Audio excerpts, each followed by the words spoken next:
What is going on, everybody? It is Dylan with Astrodfs, and in today's video, going over kind of the Week 5 recap of Dynasty Thieves. Just one of my Dynasty leagues I commission, and just do a weekly recap, just go over what happened, any trades, any stuff like that. So there weren't any trades this last week. Yet again, still going to start seeing trades as we start to see playoff teams and non-playoff teams. So go over. I won my matchup by 11. Berkman won his matchup convincingly with a 210 score. Shadow won again by a large margin there. Eric wins his matchup by quite a big margin as well. Chavez sneaks out of that one, move him to 10-0 as well. And then kind of a sort of close game, but Hayes walks out with that one. So standings, yet again, we have two undefeated teams. I'm in third place at 8-2. Berkman 7-3. Dougie 6-4. Hayes 4-6. Eric 4-6. Vig, BDG, both those guys 3-7. And then Vaya, Peep, both 2-8, and Fads at 1-9. So kind of a big difference, right? We have two undefeated teams, and then one team with one win. So start to see some of those moves made.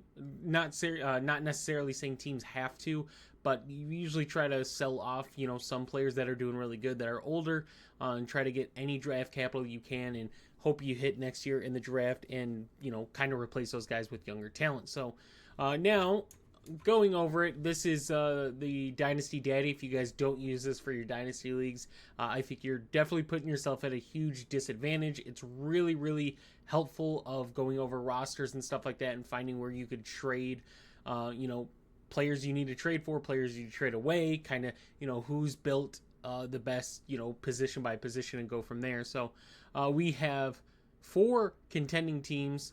It's kind of crazy seeing Chavez here. He is 10-0, and they're giving him a rebuilding.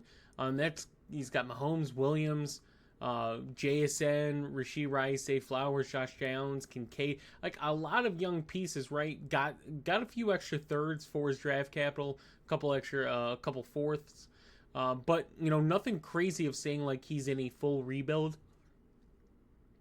But Dynasty Daddy, based off of the rankings and stuff like that, it's giving him a starter rank 10, which means that he should not be 10-0, but it's the beauty of fantasy. It's why fantasy is such a love-hate relationship with us.